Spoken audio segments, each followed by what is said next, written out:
माननीय भाऊसाहेब कुलकर्णी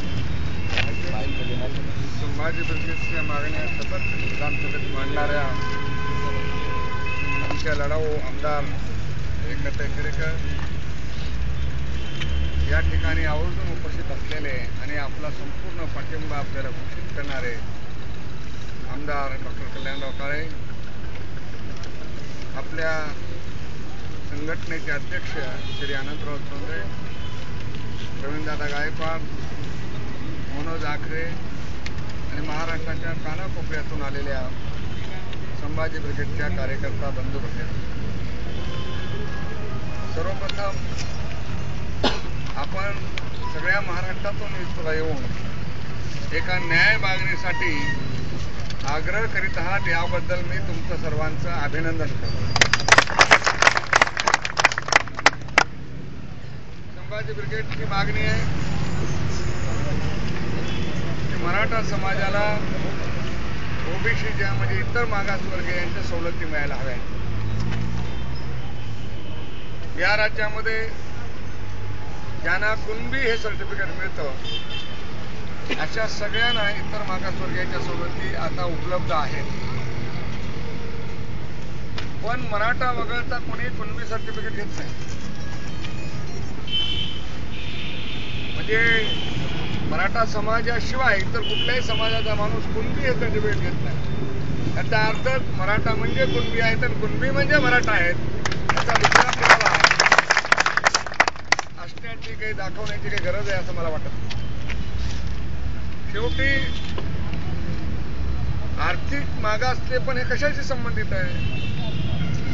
गरिबी, दारिद्र्य किंवा गावं कुठे राहतात, सोशली बॅकवर्डनेस, असे सगळे निकष लावले तर त्याच्यामध्ये मराठा समाज हा इतर मागासवर्गीयामध्ये आरक्षण मिळायला पात्र आहे अशी माझी भावना आहे. या राज्यामध्ये कारण शेवटी इतर मागासवर्गीयाला आरक्षण देणं हा केंद्राचा विषय नाही, हा राज्याचा विषय. शेड्यूल कास्ट आणि शेड्यूल ट्राईब यांना आरक्षण देणं हा घटनेने हा अधिकार केंद्राचा. पण इतर मागासवर्गीयाला आरक्षण काय द्यायचं, किती द्यायचं याच्या संबंधीचे संपूर्ण अधिकार हे राज्य सरकारला आहे. राज्य सरकारने इतर मागासवर्गीयांच्या जातीच्या संबंधी अभ्यास करायला आयोग नेमलेलाच आहे आणि त्या आयोगाने मराठा हा इतर मागासवर्गीयाला पात्र आहे असा अहवाल दिला सुद्धा आहे. असं असून महाराष्ट्राचं सरकार त्याच्या संबंधी निर्णय करीत नाही आणि आरक्षण 50%च असावं हा जो एक महाराष्ट्राचं सरकार प्रचार करते तोही योग्य नाही, चुकीचा आहे. कारण तसं म्हटलं तर आता आरक्षण संपलेलं आहे. या राज्यामध्ये 13% शेड्यूल कास्ट, 7% हे शेड्यूल ट्राईब, 20, 11.5% व्हीजेएनटी, 19.5% ओबीसी, असं 50% आरक्षण झालेलं आहे. आणि महाराष्ट्र सरकारजवळ जेव्हा जेव्हा प्रश्न हा मांडला जातो तेव्हा 50% आरक्षण संपलेलं आहे अशा प्रकारची भूमिका राज्य सरकारकडून घेतली जाते. पण या राज्यात कर्नाटक आहे, देशात तामिळनाडू आहे, या 2 राज्यामध्ये आरक्षण हे 65% जास्त, 70% आरक्षण आहे. आणि त्यामुळं आरक्षण 50% ठेवायचं की त्याच्यापेक्षा आरक्षण जास्त करायचं याचाही घटनेने राज्य सरकारला अधिकार आहे.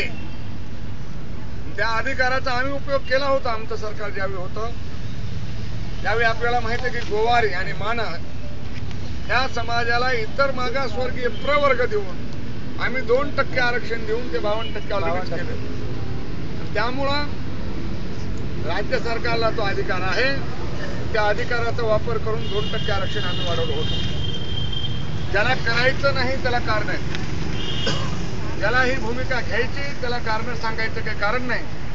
कोर्टात न्याय मिळणार नाही, कोर्टात स्टे होईल. राज्य सरकारने पहिल्यांदा मराठा समाजाला ओबीसीत घालण्याचा निर्णय घ्यावा, कोर्टात काय होईल ते बघू. धर्माचं कारण सांगून, अन्य कारण सांगून सामाजिक न्याय नाकारणं हे योग्य नाही. आणि यामुळं आपली मागणी न्याय आहे, योग्य आहे. आणि ह्या मागणीला मी आत्ता पाठिंबा दिलेला नाही, या मागणीला मी फार पूर्वी पाठिंबा दिलेला आहे. की ज्यावेळी आपल्याला माहित आहे मराठा महासंघ निर्माण झाला होता आणि मराठा महासंघ निर्माण झाला, त्याचे नेते यांनी याबद्दल एक आंदोलन केलं होतं. तेव्हा 1980 साली मी आमदार होतो. मराठा महासंघाचे संस्थापक त्यावेळी जिवंत होते आणि तेही आमदार होते. तेव्हा महाराष्ट्राच्या विधानसभेत ते उपलब्ध आहे की मराठा समाजाला ओबीसीत न्यावं अशी मागणी त्यावेळेसच आम्ही मांडली होती.